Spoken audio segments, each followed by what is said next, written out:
नमस्कार मंडळी, मी उमा माझ्या पेजवर तुमचं स्वागत करते. संध्याकाळच्या वेळेला माझं असं गुरुपौर्णिमेच्या दिवशी रुटीन होतं, ते मी तुमच्याबरोबर शेअर करते. तर सगळीकडे दिवाबत्ती करून घेतली, अगरबत्ती ओवाळली, धूपदीप लावला आणि दर्शन घेतलं आणि मी माझ्या दुसऱ्या कामाला सुरुवात केली. धूपदीप तर दररोज असतोच, पण आजच्या दिवशी वेगळी सेवा करायची होती, त्यामुळे साडी घातली होती. आज गुरुपौर्णिमा, गुरुप्रती आदर आणि प्रेम व्यक्त करण्याचा सुंदर दिवस. आणि वर्षातून एकदाच आपण त्यांच्या प्रती आदर व्यक्त करायचा का तर नाही.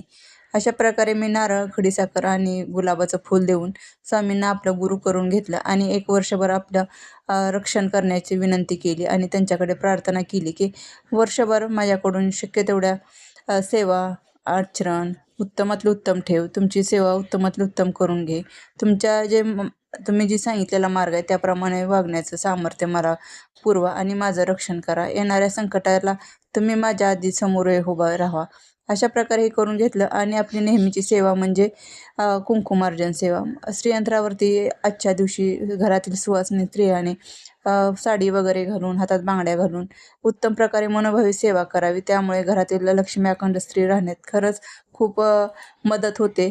प्रयत्न, कष्ट हे तर करावेच लागतात, पण त्याच्याबरोबर आपल्याला जर देवाची साथ भेटली तर खरंच आपलं कोणतीही गोष्ट उत्तम होण्यास खरंच मदत होते.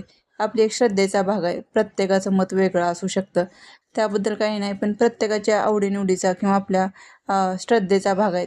माझी तर श्रद्धा आहे म्हणून मी ही सेवा करते आणि मला वाटतं मी जे काही करते ते तुमच्याबरोबर शेअर करावं.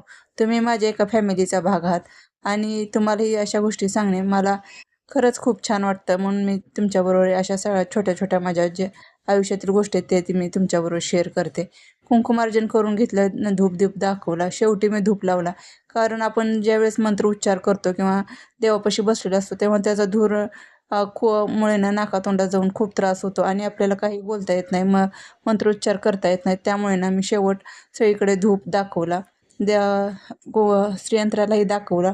पूर्ण देवघरात, पूर्ण घरामध्ये सगळीकडे धूपदीप दाखवून शेवटी ना मी गुलाबाचं फुल अर्पण केलं आणि दर्शन घेतलं आणि लक्ष्मीला अखंड सौभाग्याचं आशीर्वाद मागितला.